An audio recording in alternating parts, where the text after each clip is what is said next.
There are individuals who cannot tolerate being alone. When no one is around, they experience anxiety.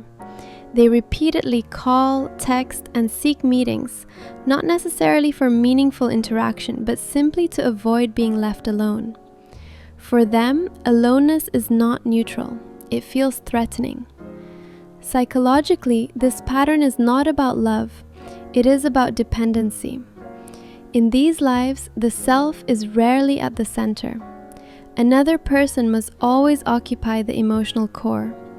Without that external presence, an inner void becomes visible.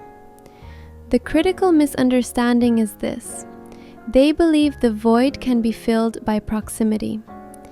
But proximity is not fulfillment. No external relationship can permanently stabilize an unstable internal structure. There is an ancient metaphor.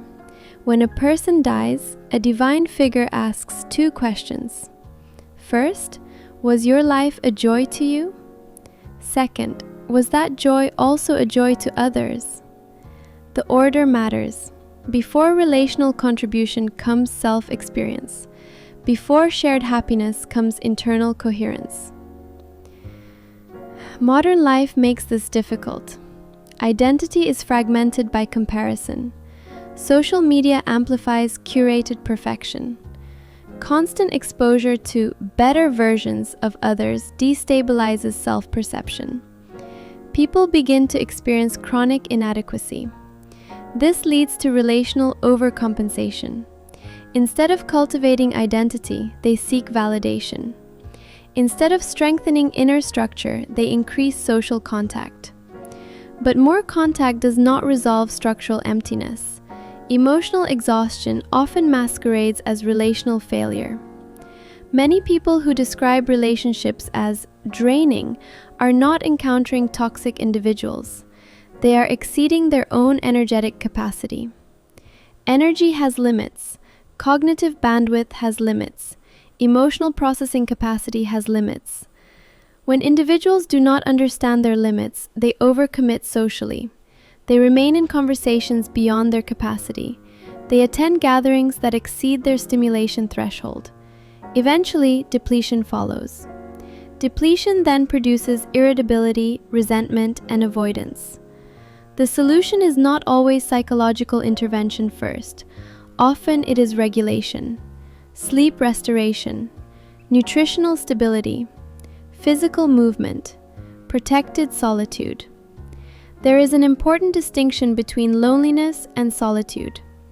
Loneliness is involuntary isolation. It is the distress of unwanted separation. Solitude is chosen withdrawal. It is intentional recalibration. The capacity for solitude is correlated with emotional maturity. Individuals who cannot endure solitude often exhibit relational compulsion.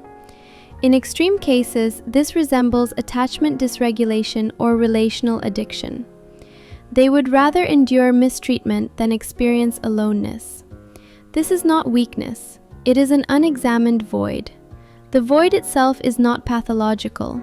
It is undeveloped psychological territory. An unexamined interior life remains barren. A cultivated interior life becomes structured. Cultivation requires cognitive engagement, reading, reflection, skill acquisition, exposure to ideas beyond immediate emotional stimulation. These activities expand internal architecture. One metaphor is useful. The mind is not a single room. It can be expanded. New rooms can be built through disciplined growth. When only one room exists, any relational disruption feels catastrophic. When multiple internal rooms exist, intellectual, physical, reflective, creative, the loss of one relational interaction does not collapse identity. Emotional resilience is proportional to internal diversification.